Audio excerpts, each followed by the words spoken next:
Bonjour à tous et bienvenue sur www.driveemotion.fr. On continue notre tour du propriétaire avec l'intérieur. Donc avec ce volant badgé Honda, on ne peut pas rater le logo au milieu. À droite, les petites commandes de régulateur, limitateur de vitesse, le maintien dans la voie, tout ça. Et puis côté gauche, le côté multimédia. Donc l'ergonomie est plutôt sympa, plutôt bien pensée.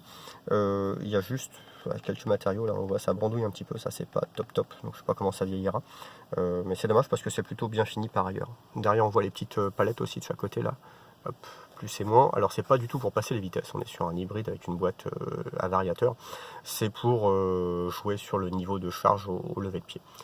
Le combiné instrument, on le voit très bien ici, la jauge à essence à droite, la jauge du niveau électrique à gauche, au milieu la petite cinématique, alors là il ne se passe rien, on a les 4 roues, les batteries, et le moteur électrique et le moteur thermique, on est arrêté donc il ne se passe rien, mais quand on roule, on vous fera une petite vidéo, on voit où va l'énergie, qu'elle soit électrique ou thermique. Et puis au-dessus, deux petites jauges power qui nous dit le niveau de puissance demandé utilisé, et puis charge quand on lève le pied ou qu'on freine, ce que l'on recharge. Voilà, c'est pas flashy pour dessous, c'est un petit peu l'image de la voiture, ça va à l'efficacité, c'est efficace, c'est cohérent, pas grand chose à en dire. Si on passe au milieu, on a notre petit écran multifonction.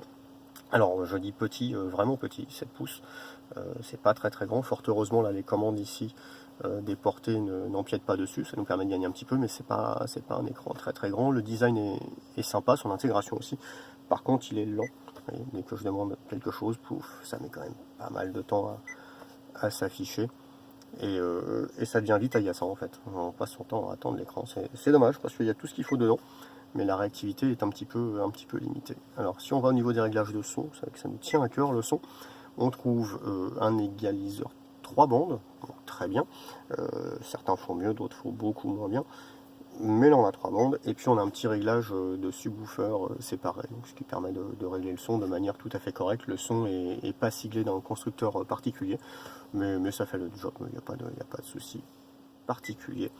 Hop, on peut passer sur le GPS si on veut, mais vous voyez, ça met toujours un petit peu de temps, c'est pas des minutes, mais c'est quelques secondes, quelques fractions de secondes qui sont un peu agaçantes.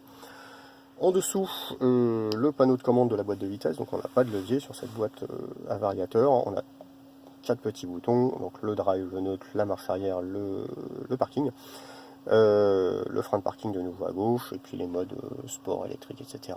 à droite. Prolongé par une petite console avec des rangements, on le voit ici, voilà, grand rangement, où on va retrouver le connecteur HDMI, connecteur USB. C'est plutôt pratique une fois de plus, hein, on va pas vraiment faire dans le flashy, mais ça reste pratique. Les finitions sont sympas, je vous le disais, donc à l'exception de ces petits boutons là, mais là on a des petites contreportes avec un plastique moussé qui imite un peu le cuir avec les espèces de simili coutures. C'est pas mal, c'est plutôt pas mal. Le petit plaquage bois aussi, la laque à piano là ici.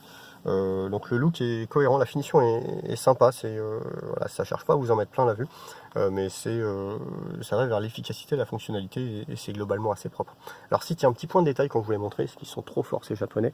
Ici, hop là, au plafonnier, vous avez, c'est quelque chose que vous connaissez bien, hein, on a plein de voitures qui proposent ça. On peut ranger les lunettes de soleil ici. Bon, c'est pas extraordinaire, mais hop, ils nous ont intégré dedans le petit rétroviseur pour les enfants. Voilà, donc vous avez des voitures où c'est séparé, des voitures où il n'y a pas du tout, et ben là vous l'avez, mais intégré aux porte-lunettes. Donc c'est plutôt malin. Ils ont parfois de très bonnes idées. Voilà, c'est tout pour l'intérieur. La suite de l'essai sur www.driveemotion.fr. À bientôt.